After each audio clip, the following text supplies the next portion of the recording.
estaremos premiando los 3 primeros equipos de estas Olimpiadas.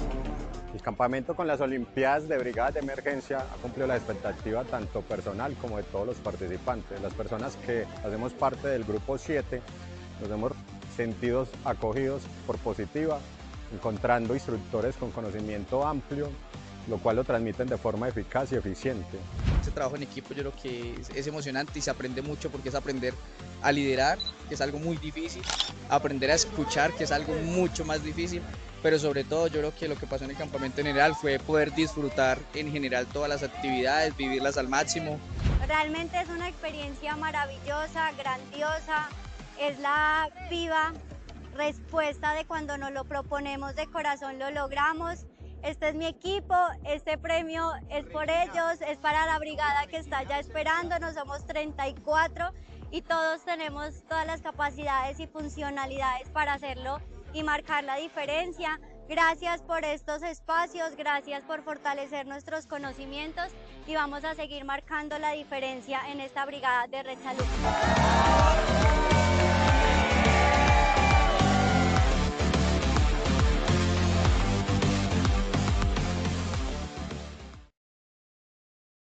Hola, muy buenos días para todos. Bienvenidos a este espacio de Positiva Educa, Comunica y Cultura Preventiva. Hoy no solo venimos a escuchar información, venimos a entender mejor lo que hacemos y aprender de forma clara y útil. Soy Diana Álvarez y les voy a estar acompañando durante esta sesión. Pero antes de que iniciemos, quiero que me cuenten en el chat desde qué ciudad, país o municipio se están conectando, desde qué parte de Colombia nos saludan, que yo también quiero saludarlos. Estamos hoy en la Comunidad Nacional de Conocimiento en normatividad y actualizaciones legales en riesgos laborales, viendo la sesión número 4, enfermedad laboral, reporte e investigación. Para esto le damos la bienvenida al doctor Jesús Palomino Cervantes, abogado especialista en Derecho Laboral y Seguridad Social, reconocido asesor empresarial en legislación de riesgos laborales y catedrático de posgrado en Seguridad y Salud en el Trabajo. Además, combina las leyes con la innovación digital, ya que es director de la Academia Virtual JP y un destacado youtuber en legislación de seguridad y salud en el trabajo, logrando que el entorno normativo sea claro, práctico y accesible para todos. Doctor Jesús, muchas gracias por estar aquí, ¿verdad? Es un gusto saludarte en esta mañana. Muchas gracias. Estamos aquí nuevamente, hoy desde la ciudad de Pasto, Nariño. Diana, muy buenos días, y Fernando, buenos días. ¿Me confirman que me están observando y escuchando? Muy buenos días, doctor, claro que sí. Muchas gracias. Efectivamente, nos encontramos en la ciudad de Pasto, Nariño, desarrollando y apoyando el programa de Positiva Sin Fronteras, un programa en que nos envían a diferentes profesionales a cada una de las ciudades fronterizas. El mes pasado estuvimos en San Andrés, hoy en Pasto, y el próximo, bueno, veremos dónde estamos. Nos encontramos ya en la sesión número 4, enfermedad laboral, reporte e investigación, de un total de 10. La frase de hoy, de un autor desconocido, dice así: trabaja de manera segura hoy, tu familia depende de ello. He seleccionado esta frase porque de verdad que me impacta demasiado. Cuando uno va a una empresa, se entiende que va para vender su fuerza de trabajo a cambio de un ingreso que permita solucionar las necesidades básicas, la hipoteca, la cuota de los muchachos, en fin, uno trabaja para la familia, pero si la persona, si el trabajador se invalida o fallece, obviamente que la familia queda desamparada. El contenido de nuestra sesión: enfermedad laboral, que se califica, reporte, enfermedades laborales, investigación de enfermedad laboral, equipo investigador.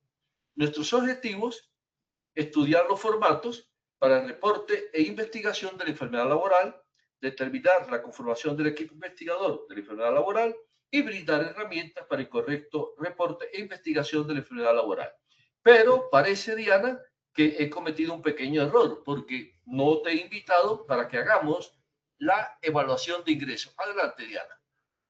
Claro que sí, doctor Jesús. Vamos entonces con el primer sondeo del día de hoy, de esta sesión. Queremos saber los conocimientos previos que ustedes tienen al tema de hoy y vamos con la primera pregunta.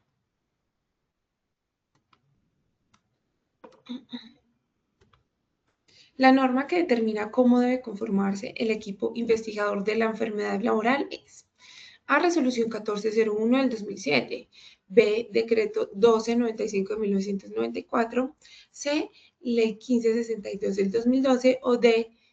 Decreto 1072 del 2015. Esperaremos unos segundos a que ustedes nos den sus respuestas en pantalla y volvemos con los resultados. Las respuestas quedaron de la siguiente manera. A. Resolución 1401 del 2007, 49%. B. Decreto 1295 de 1994, 9%.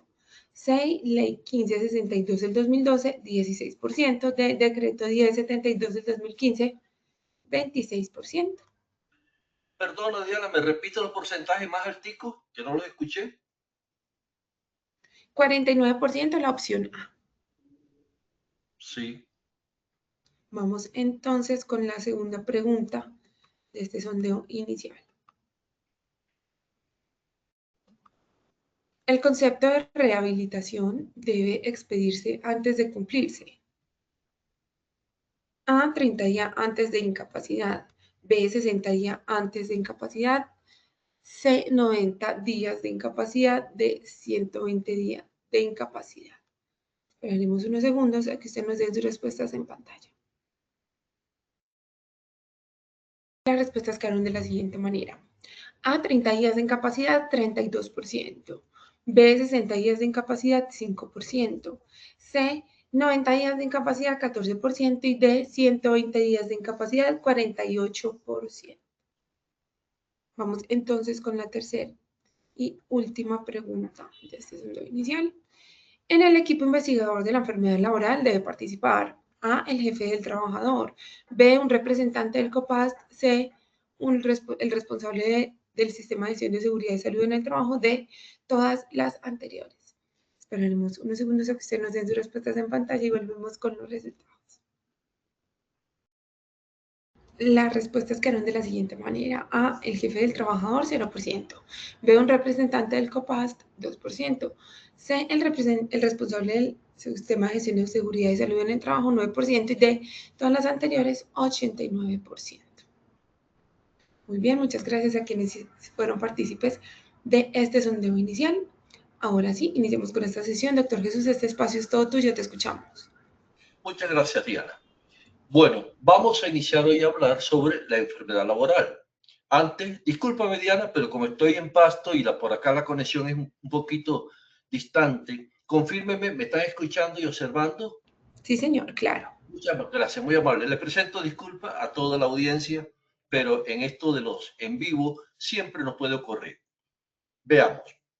Cuando hablamos de enfermedad laboral, de investigación y reporte, hay muy poca literatura, porque casi siempre nos referimos al accidente de trabajo.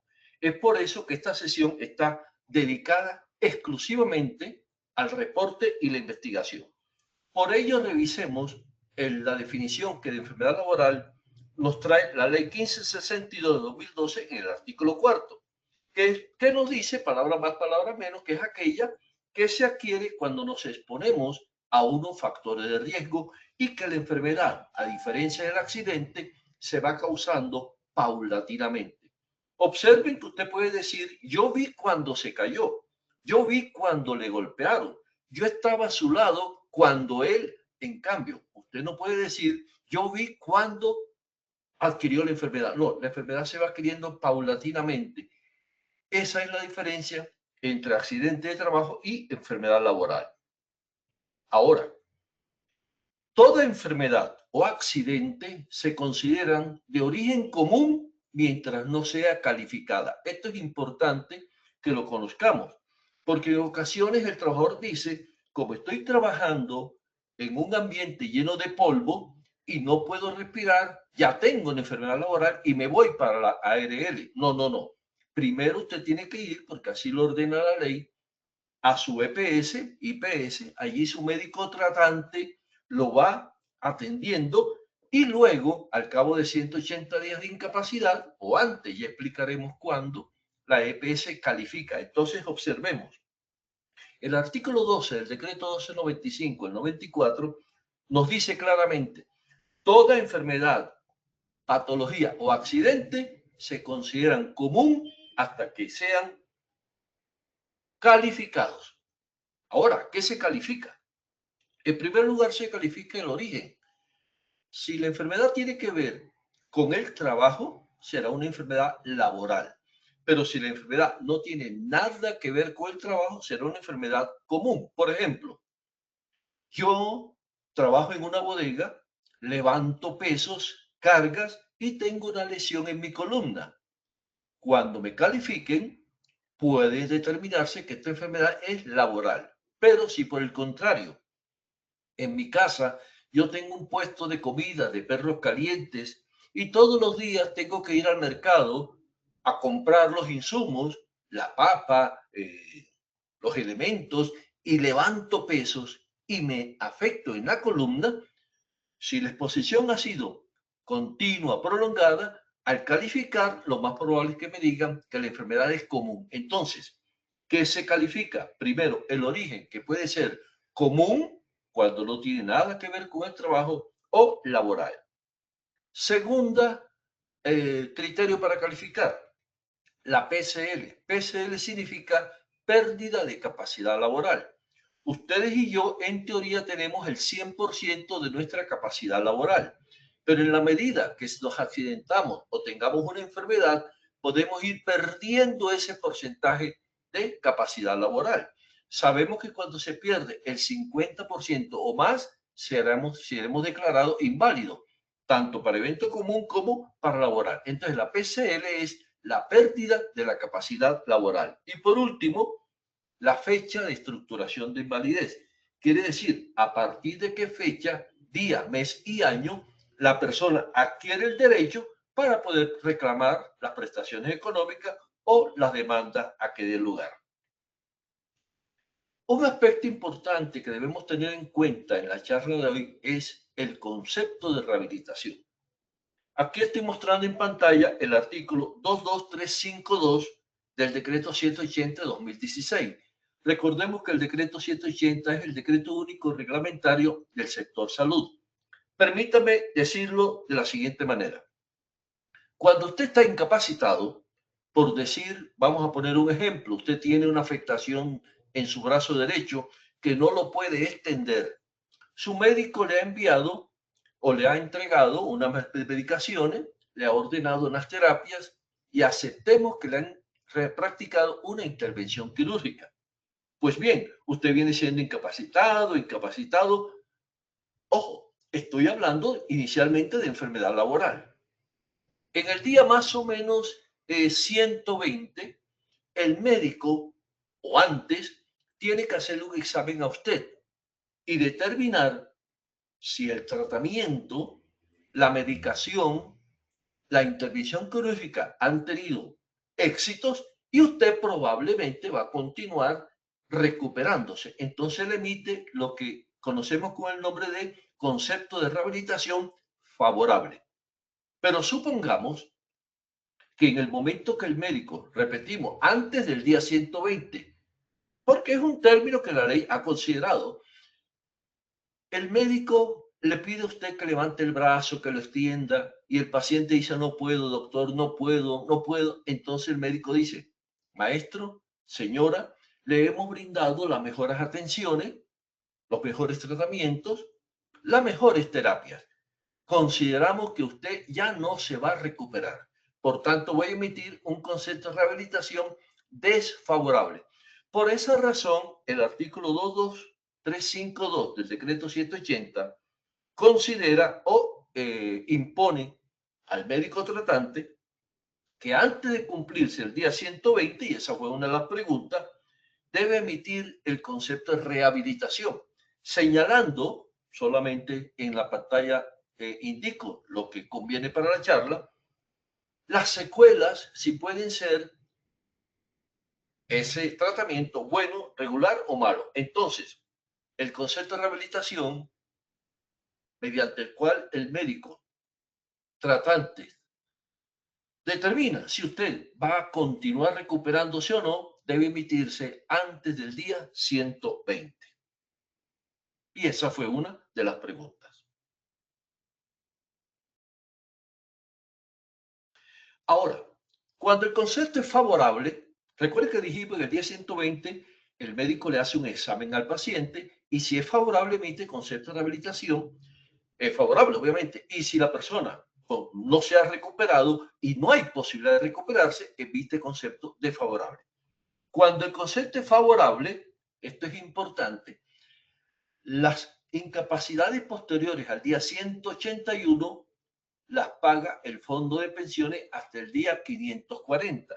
Eso lo indica la ley 100 del 93 en el artículo 41, que posteriormente fue modificado por el decreto 019-2012, artículo 121. Entonces, cuando el concepto es favorable, el fondo de pensiones, si la persona continúa incapacitada, paga desde el día 181 hasta el 540, porque después del 540 regresa a la EPS.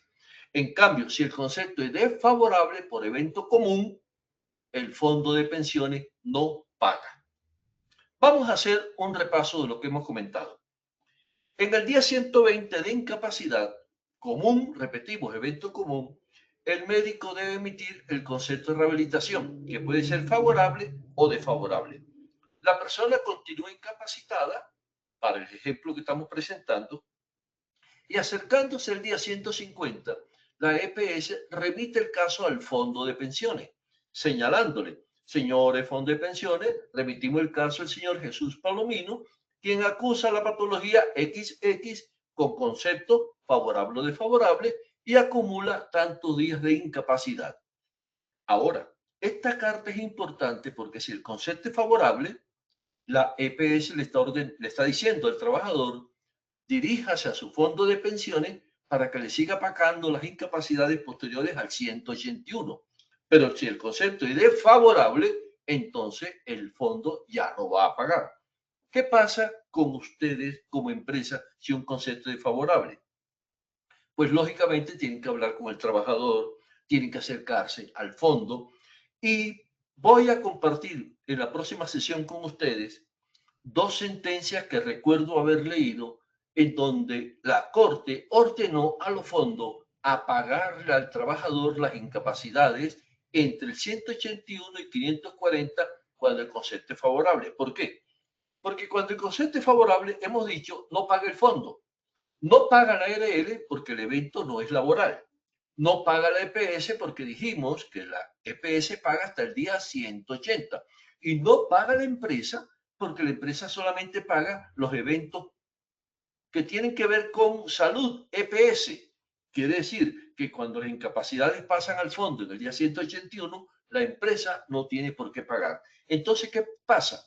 Que el trabajador transcurre 15 días, un mes, no recibe incapacidades y ¿de qué va a vivir?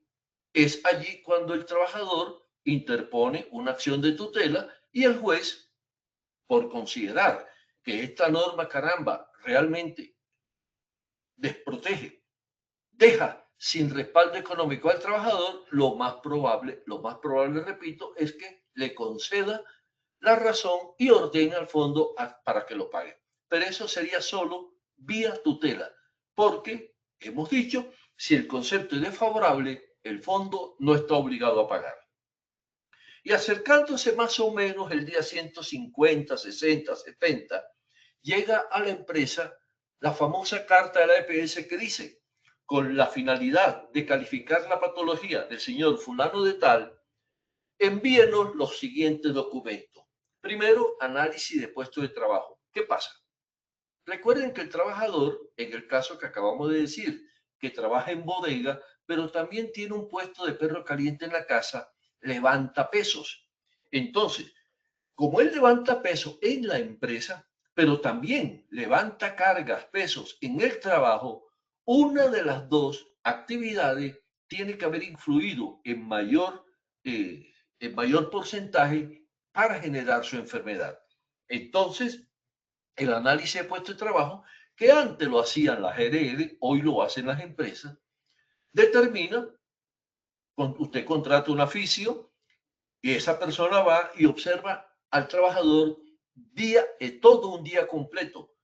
Cuando llega a su sitio, se ponen los elementos, coge la primera carga, cómo se inclina, cómo se levanta, va tomando fotos y a lo largo del día hace un registro fotográfico con los ángulos de extensión, inclinación, etcétera, y eso le permite al médico saber qué es lo que hace un trabajador en el día a día, sobre todo con los tiempos, para así poder determinar si la afectación, la enfermedad que padece fue generada por los riesgos, por los peligros en el trabajo, o por el contrario, el trabajo, la labor que realiza no tuvo nada que ver. Entonces, este primer documento, análisis de puesto de trabajo, lo realiza la empresa.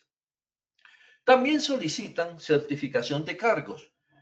Puede ser que este señor que trabaja en bodega entró como mensajero, duró un año. Posteriormente, como él es buen conductor, fue ascendido a conductor y posteriormente, a los 3, 4 años, ingresó a bodega. Entonces, talento humano generalmente es esta dependencia. Certifica que el señor Jesús Palomino ingresó a la organización en el año 2000 tal. Diga usted 2020. Trabajó como mensajero de enero a diciembre de 2020, desempeñando las siguientes funciones. Posteriormente, en el 2021, fue ascendido a el cargo de conductor, realizando las siguientes funciones. Y posteriormente, en enero de 2026, pasó al departamento de bodega en el cargo de analista o almacenista.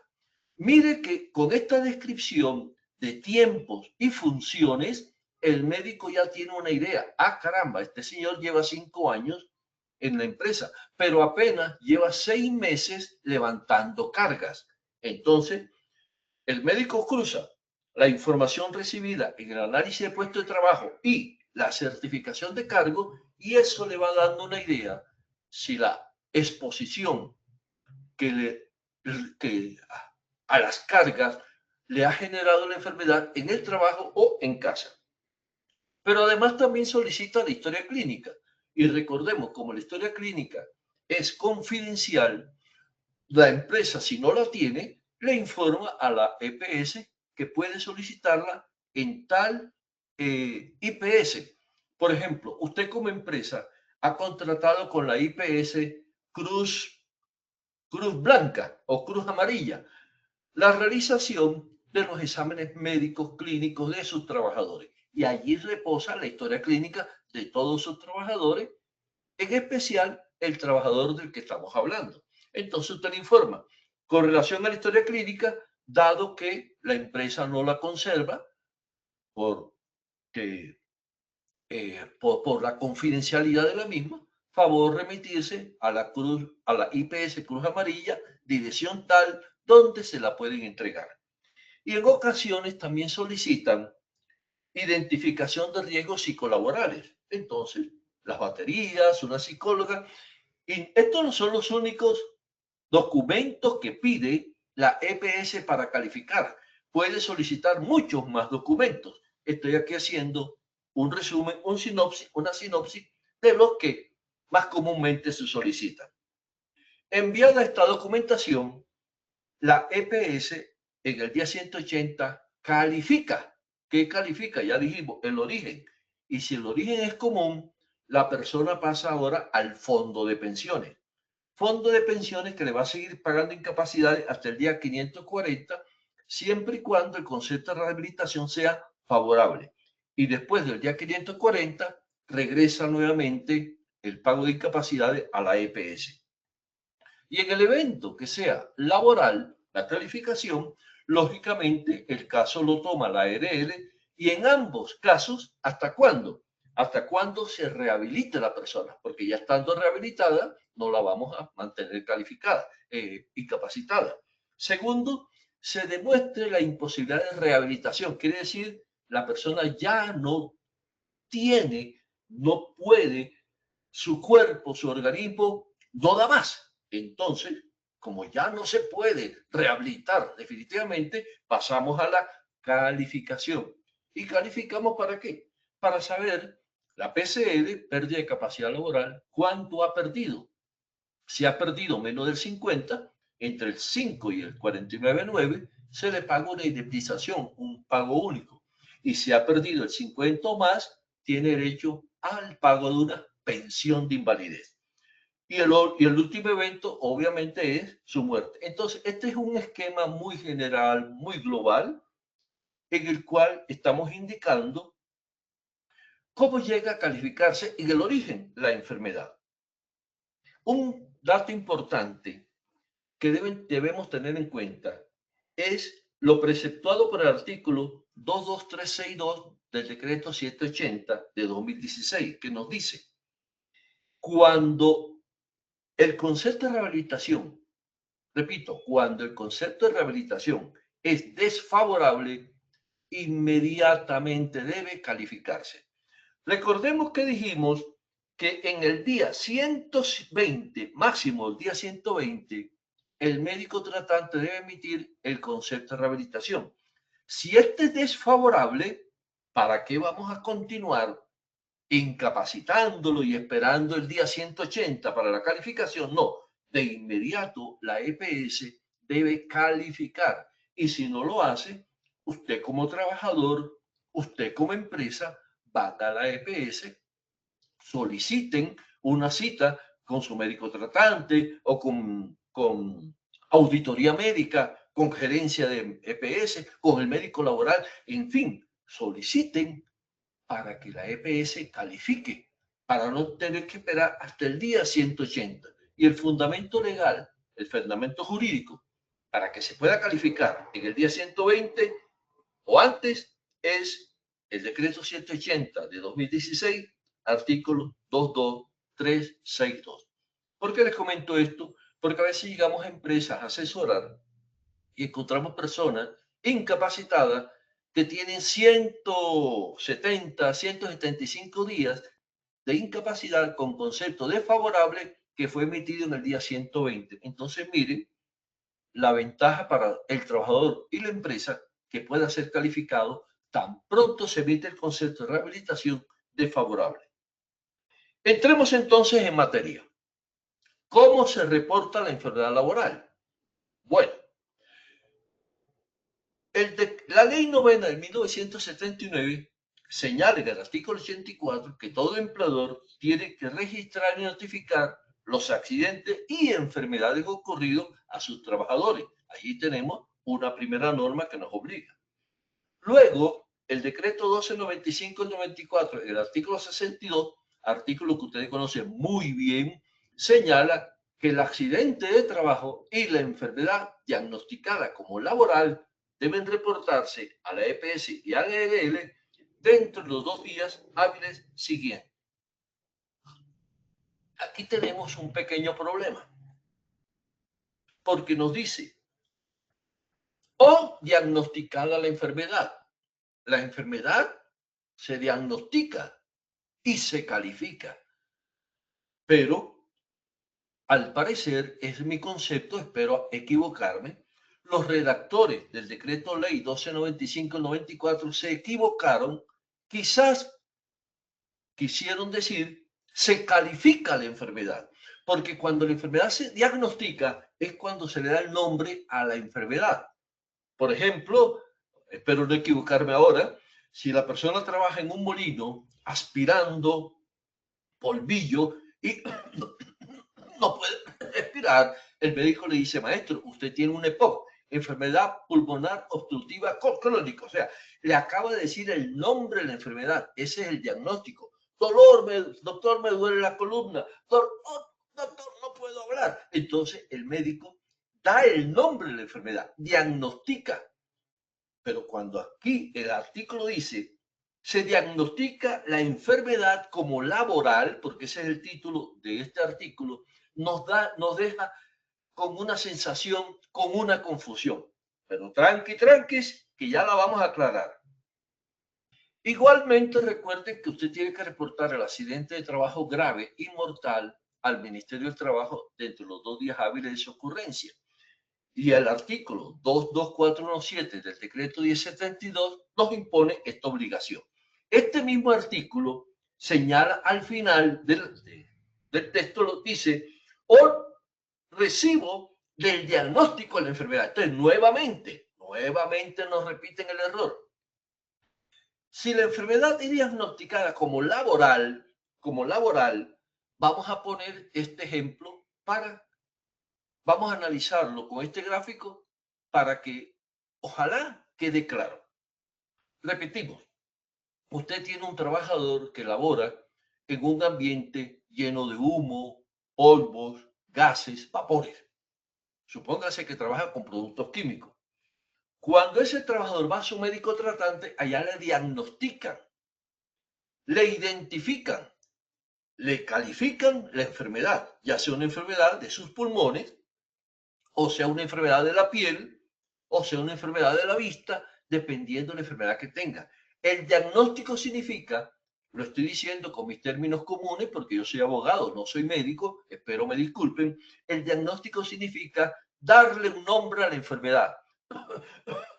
Doctor, usted tiene un EPOC, enfermedad pulmonar obstructiva crónica. Bueno, ya yo sé que tengo una enfermedad, pero doctor, esa enfermedad, ¿dónde yo la adquirí? ¿En la empresa o en la casa? Entonces vamos a calificar. ¿Recuerdan cuando dijimos que la EPS solicita historia clínica, análisis de cargo, certificación de cargo, estudio de puesto de trabajo? ¿Para qué? Para determinar si esa enfermedad, si esa patología, la persona la adquirió en el trabajo o en la casa. Entonces allí se califica. Quiere decir, una cosa es el diagnóstico y otra cosa es la calificación. Por eso considero que es un error, con todo el respeto a los redactores del 1295, cuando dijeron, cuando se diagnostica la enfermedad, porque caramba, todos los días se están diagnosticando enfermedad. ¿Pero qué tipo de enfermedad? Enfermedad laboral. La solución a este problema nos lo da el decreto 180 de 2016 en el artículo 22332, cuando al señalar los requisitos del certificado de incapacidad, nos indica en el numeral 11 que el médico, cuando emite una incapacidad, debe indicar el presunto origen de la incapacidad. Presunto quiere decir que todavía no ha sido calificado. Y allí tiene que poner si es común o laboral. He traído una incapacidad en su tiempo de nuestra EPS hermana, nueva EPS, y observen allí, al lado de días acumulados, dice presunto origen. Y para este caso, que obviamente he cubierto toda la información del paciente, señala común. Entonces, detengámonos un momento. El trabajador, cuando tiene una presunta enfermedad laboral, presunta porque no ha sido calificada, recuerden que estamos en el día 108, 109, 110, 120 o antes.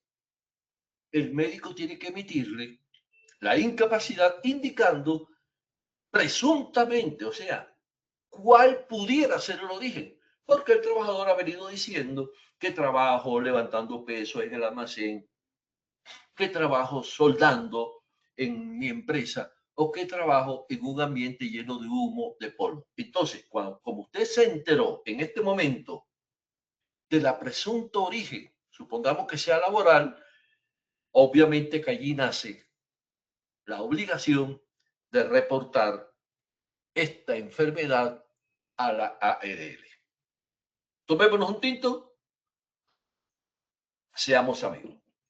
Pero puede ocurrir, queridos amigos, y discúlpeme que lo diga con toda franqueza, que cuando usted como SST o usted, señor empleador que me está escuchando y observando, definen reportar a la ARL la presunta enfermedad laboral, repito, que todavía no ha sido calificada, el médico de la empresa le diga no, porque es que si lo reportamos, porque hay que también reportar al Ministerio del Trabajo, ¿recuerdan? Si lo reportamos, nos van a visitar los inspectores del Ministerio del Trabajo.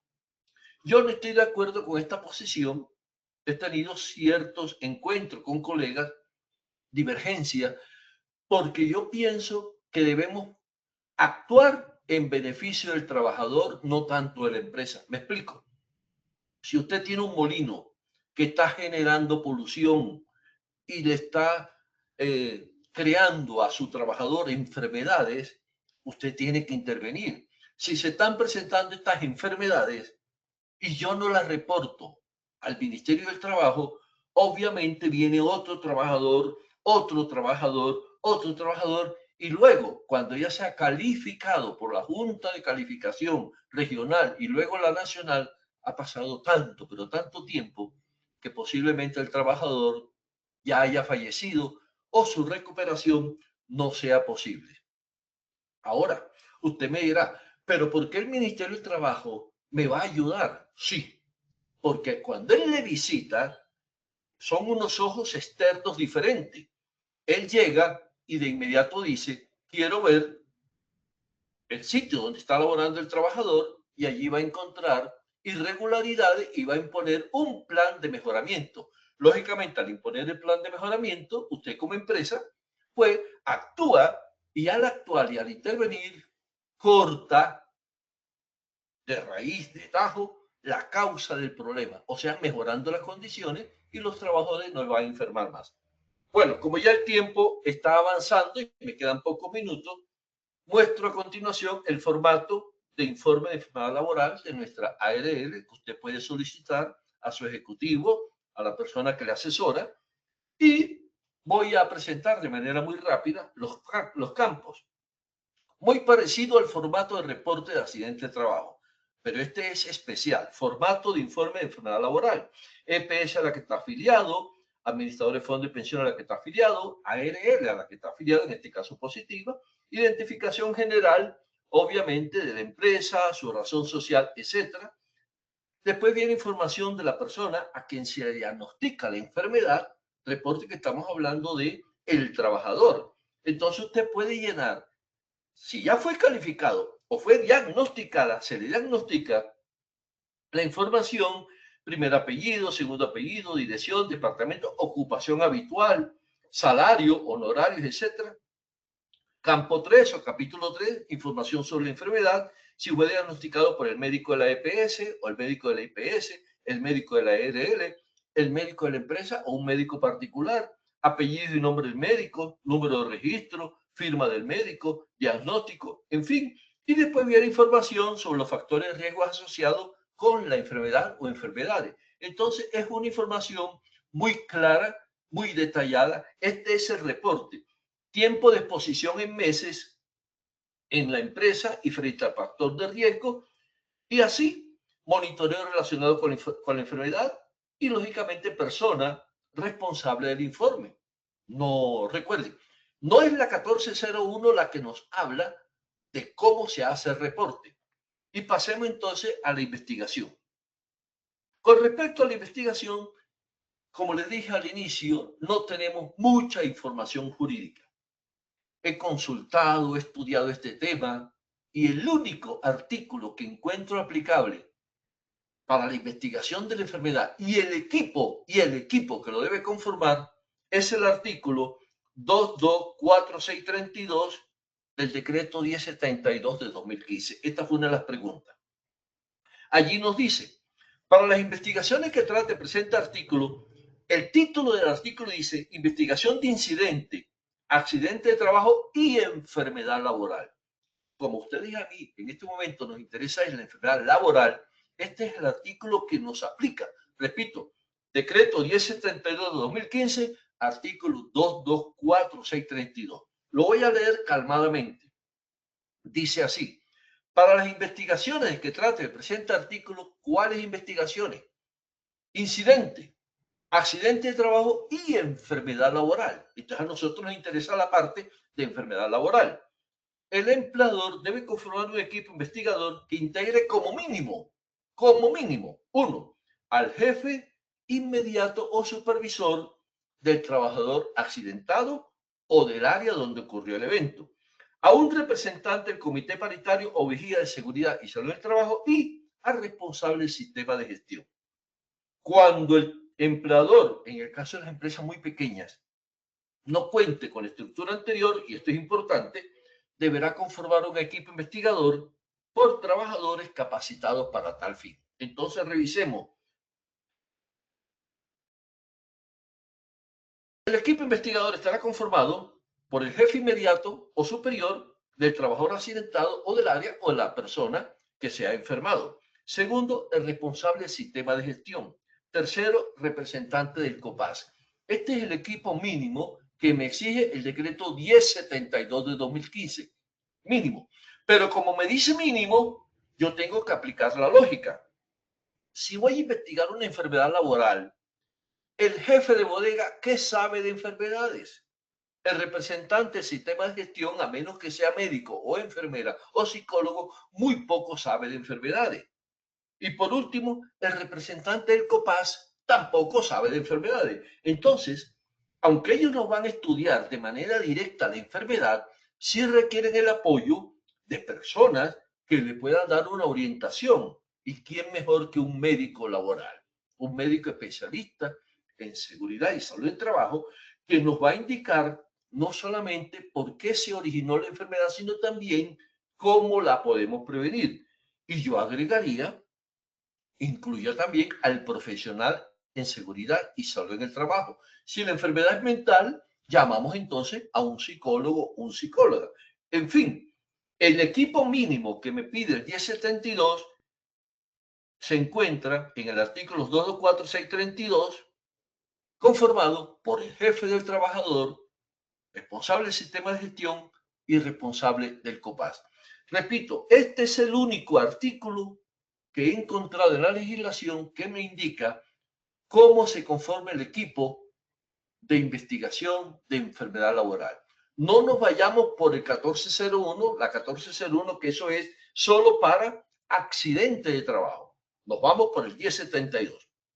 Y por último, para ir cerrando ya y dar tiempo a las preguntas, ¿cómo se investiga la enfermedad? La enfermedad laboral en Colombia no tiene una legislación propia.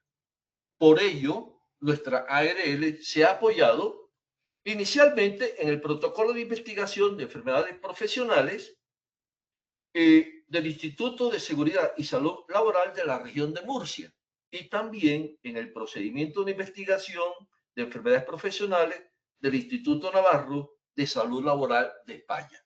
Entonces, el formato que vamos a mostrar es un formato muy completo, adecuado, actualizado y que responde a la realidad del país y de las enfermedades que vamos a estudiar. Repito, no hay ningún protocolo en Colombia impuesto por una legislación. No la hay, no la hay.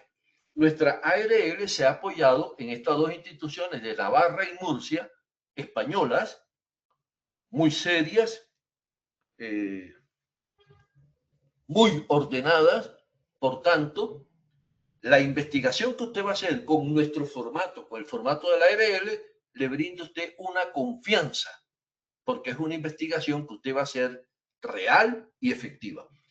Ese formato se lo entrega a usted nuestra ARL, usted lo puede descargar también de los aplicativos o se lo pide al ejecutivo o a su asesor. Voy a explicar, igual que hicimos con el formato de accidente de trabajo, muy rápidamente porque ya el tiempo se nos está agotando y cualquier duda, obviamente soliciten el apoyo de nuestra ARL, de nuestro asesor, de nuestro ejecutivo. Inicialmente, toda la información sobre la empresa. Entonces, nombre de la actividad económica, tipo de vinculación, dirección principal, centro de trabajo donde labora la persona, nombre de actividad, muy parecido a la información que se obtiene o que se registra en la investigación de accidente de trabajo. En el capítulo número 3, porque voy por capítulo, recordemos que el formato, a diferencia del formato de accidente, tiene 5 o 6 hojas. El formato de accidente tiene una sola. Entonces, es demasiada información. En el capítulo número 3, identificación general del empleador, bueno, ya lo dijimos. En el capítulo 3, el anterior del 2, información de la persona con la enfermedad laboral a investigar. Entonces, tipo de vinculación, apellidos, nacimiento, EPS, fondo de pensiones, teléfono, correo electrónico, etcétera, etcétera. Pasamos a información sobre el cargo. Claro, para poder investigar tenemos que saber a qué se dedica el señor. Cargo actual, ocupación actual, antigüedad en el cargo, tiempo en la ocupación, jornada de trabajo actual, fecha de ingreso, la exposición ocurrió en el cargo actual, condiciones del puesto de trabajo, tareas del cargo, en fin, medidas preventivas, una información detallada del cargo actual. En el capítulo 5, información de la enfermedad laboral, fecha de calificación del origen de la enfermedad laboral, en el caso de que usted esté investigando. Porque si usted investiga la enfermedad cuando ya está calificada, usted reporta la enfermedad, en cambio, cuando está diagnosticada. Ojo, una cosa es el reporte, enviar el primer formato de una hoja, y otra cosa es la investigación. Porque cuando ha sido diagnosticada, todavía no es una enfermedad efectivamente laboral. Ya cuando es calificada, usted diligencia este formato. Entonces, fecha de calificación del origen, entidad que calificó el origen, generalmente son la Junta de Calificación de Invalidez o la EPS, para este caso. ¿Causó la muerte del trabajador, sí o no? Diagnóstico, código CIE, número de trabajadores en el mismo cargo, número de trabajadores en cargo, nombres y apellidos. Y viene ahora una información muy detallada, causa relativa a la exposición. Enfermedades laborales producidas por agentes químicos. Solamente se llena en caso de que la persona haya adquirido una enfermedad derivada de agentes químicos, con toda la información que allí solicitan. Después viene otro campo, enfermedades laborales producidas por agentes biológicos. Después viene otro campo, enfermedades laborales producidas por agentes físicos. Entonces allí se divide en temperaturas, ruido, temperatura, radiaciones, vibraciones. Posteriormente viene enfermedades laborales producidas por agentes psicosociales. Entonces, las variables psicosociales intralaboral, extralaboral, en fin, toda una información que su equipo va diligenciando, y por eso usted requiere del profesional en seguridad y salud del trabajo que conoce de esta información y del médico. Porque si solamente lo va a diligenciar este formato, la investigación, el jefe, el líder del sistema y el miembro del COPAS, pues no tienen el mayor conocimiento global de las enfermedades, los factores de riesgo, etc. Y como el líder del sistema puede ser un técnico, un tecnólogo, entonces por eso requerimos en este momento un profesional SST y un médico. Después vienen enfermedades laborales asociadas a carga física. Posteriormente, causas relativas a la gestión de la prevención. Le hacen una serie de preguntas. Ya finalizando, conclusiones de la investigación de la causa de la enfermedad laboral. Y por último, medidas preventivas a adoptar para evitar la aparición de nuevos casos. Entonces, medidas preventivas en el origen, medidas preventivas específicas al riesgo. Después, medidas preventivas, la organización del puesto de trabajo, protección colectiva. Y pasamos ahora al campo 8, datos sobre el grupo investigador. Mire que en el grupo investigador nos piden allí que incluyamos jefe inmediato superior, responsable del sistema, integrante del COPAS y los otros participantes. Entonces le dan varios campos, y si participan más personas, usted asigna y diligencia más personas. Obviamente con su nombre, sus apellidos, en el caso del especialista, el tipo de documento, cédula, representante de la ARL cuando está allí. En fin, remisión del formato a la ARL, en qué fecha, seguimiento de la gestión, y observe que la parte final, el formato a usted les enseña lo siguiente. Este formato fue diseñado basado en el protocolo de investigación de enfermedades profesionales del Instituto de Seguridad y Salud Laboral de la región de Murcia y en el procedimiento de investigación de enfermedades profesionales del Instituto Navarro de Salud Laboral. Entonces, recordemos, hemos definido la enfermedad laboral, hablamos de los formatos, del procedimiento, del equipo, y hablamos del concepto de rehabilitación, positivo, negativo, etc. En estándares mínimos, para las empresas que están obligados a ello, hay uno que vale 5 puntos, que nos habla reporte de los accidentes y enfermedad laboral, investigación de incidentes y enfermedad laboral, y registro y estadística de las enfermedades laborales. 5 puntos para las empresas que estén obligadas. Y cerremos esta charla con un breve ejercicio que ustedes mentalmente en la casa lo van a hacer. ¿El incidente se reporta al EPS? No. ¿El incidente se notifica al Ministerio del Trabajo? No. ¿El incidente se investiga? Sí. ¿Y los resultados de la investigación le enviamos a la ARL? Obviamente que no. ¿El accidente leve se reporta al EPS? Sí. Todo accidente se reporta a la ARL y EPS. ¿El accidente leve se notifica al Ministerio del Trabajo? No. ¿El accidente leve se investiga? Sí. ¿El accidente leve se envía los resultados de la investigación a la ARL? No. Solo el accidente grave y el mortal se reportan, se notifican, se investigan y se envían a la ARL. Entonces, mire, por último, con la enfermedad laboral. ¿Se reporta a la EPS y ARL? Claro que sí. ¿Se notifica al Ministerio del Trabajo? Sí, señor. ¿Se investiga la enfermedad laboral? Claro que sí. Y viene la pregunta de los 10 millones. La investigación de enfermedad laboral, la envío a la ARL, no hay legislación que nos diga que debemos hacerlo. Pero si nosotros hemos reportado y enviado la investigación del accidente de trabajo grave y mortal, por lógica consecuencia, y hemos diligenciado en el formato de la ARL, la investigación por lógica consecuencia hay que enviarlo también a la ARL. Entonces, la investigación de la enfermedad laboral, su investigación, su informe final se envía a la ARL. Presento disculpa, Diana, porque en esta selección no incluí la diapositiva de evaluación. Hemos llegado entonces al final y ¿qué te parece, Diana, si hacemos el sondeo final? Adelante. Claro que sí, doctor. Vamos entonces con este segundo sondeo del día de hoy. La primera pregunta dice, la norma que determina cómo debe conformarse el equipo investigador de la enfermedad laboral es A, resolución 1401 del 2007, B, decreto 1295 de 1994, C, ley 1562 del 2012 o D, decreto 1072 del 2015. Esperaremos unos segundos a que los participantes escojan la pregunta que creen correcta y volvemos con los resultados.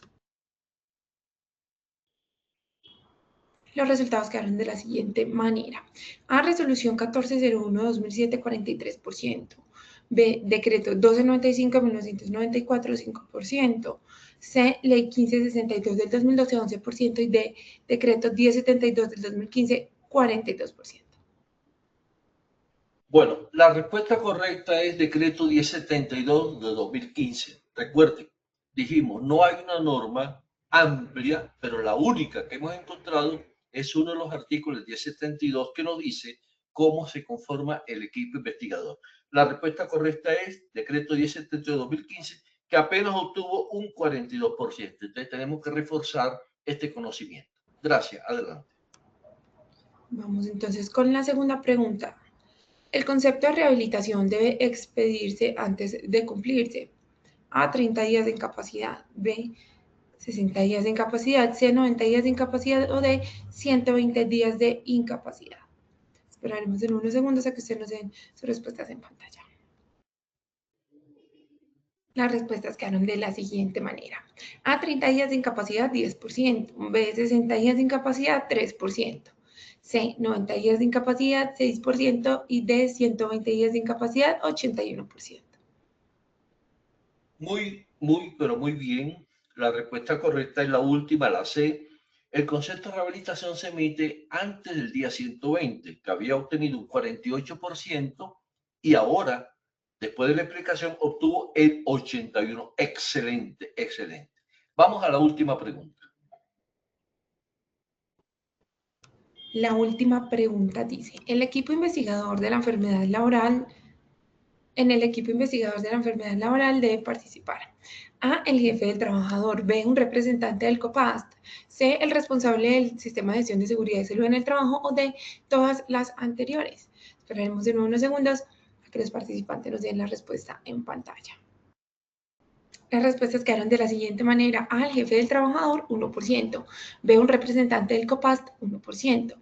C, el responsable del sistema de gestión de seguridad y salud en el trabajo, 1%. De todas las anteriores, 98%. Excelente. Sí, la respuesta correcta es la última. Todos participan. el jefe, el representante del COPAS, el líder del sistema y nuestra sugerencia, dependiendo de la empresa y su presupuesto, invitar a un médico, psicólogo, etc. La respuesta correcta era la D. ¿Hay alguna pregunta, Diana? Doctor Jesús, sí señor, tenemos muchas preguntas en el chat y lastimosamente por el tiempo Sí, no nos da para responderlas todas, entonces hemos escogido unas 3 preguntas para responder. La primera pregunta que tenemos, una persona que se cayó esperando el alimentador se fracturó el radio de la mano derecha. Por negligencia lleva 7 meses de incapacidad y ya colocó tutela, pero no ha logrado que la operen. Esto ha afectado económicamente a la empresa. ¿Cuánto tiempo debe seguir pagando incapacidades la empresa? Ya lleva 10 años trabajando con nosotros. Bueno, recuerden que el tema hoy era enfermedad laboral, pero no importa. Mire, dicen que la persona se cayó, que lleva 10 años, que o sea, yo creo que si este es un caso real, me pueden llamar porque me perdí un tantito en la redacción y lo que entiendo es que lleva 10 años como que prestó tutela y aún sigue incapacitado. Un No, poquito doctor. difícil, pero que me Eh, llamen y yo le oriento con mucho gusto. Le recordamos que el número del doctor está en la primera diapositiva. Entonces vamos con la segunda pregunta que dice, ¿qué sucede cuando comienza una incapacidad por enfermedad en salud mental? ¿Cómo es el asunto ahí? Durante la enfermedad los médicos faltantes ponen una presunta noxa de origen laboral, pero el médico laboral dice que es origen común, pero el trabajador informa que todo proviene de los factores laborales. Me repita la pregunta, más despacito, perdóname. ¿Qué sucede cuando comienza una incapacidad por enfermedad en salud mental? ¿Cómo es el asunto? Durante la enfermedad, los médicos tratantes ponen presunta noxa origen laboral, pero el médico laboral dice que es origen común y el trabajador informa que todo proviene de los factores laborales. Gracias. Bueno, recordemos que cuando hay controversias en el origen, al finalizar los 180 días, pues la persona tiene la oportunidad, se le conceden 10 días para presentar sus argumentos. Luego, cuando es calificada por la Junta Regional, también tiene oportunidad para presentar sus objeciones e igual cuando va a la Junta Nacional. Entonces habría que mirar en este caso si ya fue calificado por la EPS o por la Junta Regional o Nacional. De todo modo, en cada momento, él tiene la oportunidad de presentar sus objeciones. Si no tiene todavía los 180 días, lo más probable es que ya se está acercando a su calificación. Cualquier cosita me pueden llamar 310-640-3928 porque estos casitos son, hay que analizarlo, preguntarlo más, orientar más. Adelante. Tercera, adelante.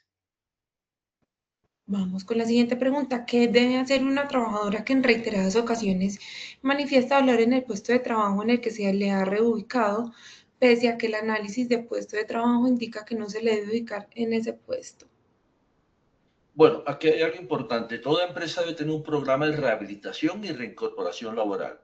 Si la reubicación es ordenada por el médico, obviamente la empresa tiene que ajustar sus puestos de trabajo. Repito, estos son asuntos que generalmente cuando atendemos una consulta preguntamos, revisamos y entenderán que en menos de 30 segundos y así lo que he podido captar de la información, pues me pierdo en ocasiones, presento disculpas. Por tanto, si la persona desea una orientación, obviamente, como ARL, con mucho gusto me puede llamar, preferiblemente en las noches, porque estoy en Nariño, Pasto, visitando empresas y voy a seguir hasta el 30 de mayo. Muchas gracias, Diana. Muchas gracias a ustedes. Muchísimas gracias, doctor Jesús, por tu tiempo y por compartirnos su conocimiento. Nos vemos muy pronto en la próxima sesión de Tu Comunidad. A nuestros participantes, ha sido un verdadero placer acompañarlos en esta acción educativa. Agradecemos el compromiso con el que abordaron cada actividad. No olviden que pueden acceder a estas y muchas más iniciativas educativas a través del Centro Virtual de Enseñanza y Aprendizaje Posipedia en www.posipedia.com.co, donde podrán encontrar todas nuestras comunidades de conocimiento y una gran variedad de información para mantenerse conectados con nuestro Plan Nacional Multimodal de Educación, y también encontrarán nuestros cursos del Sistema de Gestión de Seguridad y Salud en el Trabajo de 50 y de 20 horas totalmente actualizados para que los puedan realizar con nosotros. Los invitamos a descubrir más sobre nuestras acciones educativas a través de www.posipediatalleresweb.com. Les recordamos que el certificado de este evento web se generará para todos nuestros afiliados dentro de un periodo de 1 a 8 días hábiles después de la finalización de esta actividad educativa. Podrán acceder a él a través de nuestro portal Posipedia en la sección Educativa. En Positiva queremos que estés siempre al día con lo mejor en prevención, por eso te invitamos a unirte a nuestro canal oficial de WhatsApp, donde encontrarás campañas, novedades y tips que te ayudarán a cuidar lo más importante, tu bienestar y el de todo tu equipo. Es muy fácil, solamente debes escanear el código QR que aparece en pantalla. Tenemos una super invitación al primer Congreso Nacional en Salud Psicosocial en Monpós este 21 de mayo. Es un espacio gratuito y certificado para afiliados a Positiva, diseñado para fortalecer la salud mental y la cultura humana que impulsa a las organizaciones exitosas. Solamente deben inscribirse en el link que les compartí anteriormente en el chat o también escanear el código QR que aparece en pantalla. Muy bien, los dejamos con el siguiente video. Que tengan un día maravilloso. Chao.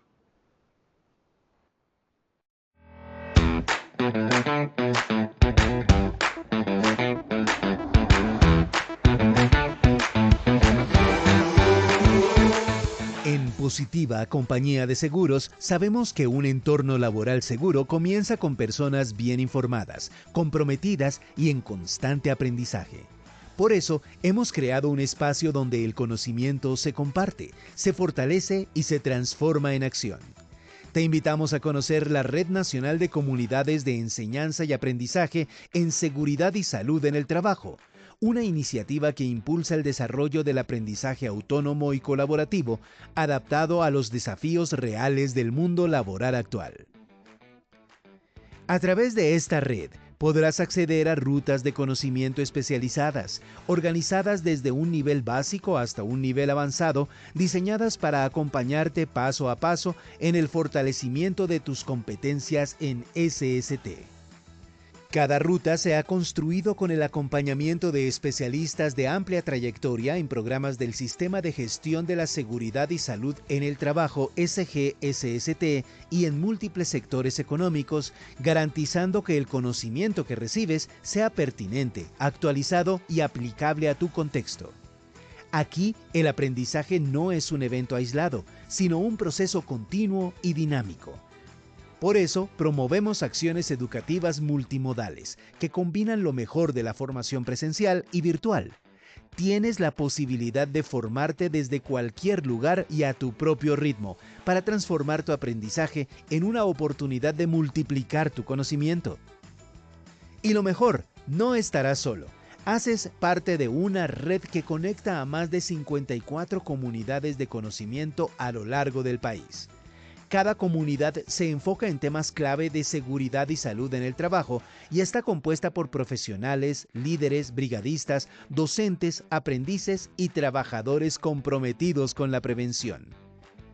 En nuestra red podrás consultar material audiovisual, presentaciones técnicas, enlaces de interés y toda la ruta de formación de acuerdo con la comunidad de tu interés.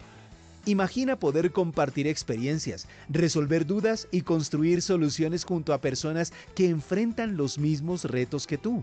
Eso es lo que hace especial a esta red, la colaboración entre pares, guiada por el conocimiento experto. Ingresa a www.posipedia.com.co, explora los contenidos, descubre las rutas de conocimiento y encuentra la comunidad de tu interés. Únete al movimiento de aprendizaje autónomo y colaborativo que está transformando la cultura de la prevención en Colombia. Red Nacional de Comunidades de Enseñanza y Aprendizaje en SST. Conectamos saberes, multiplicamos impacto.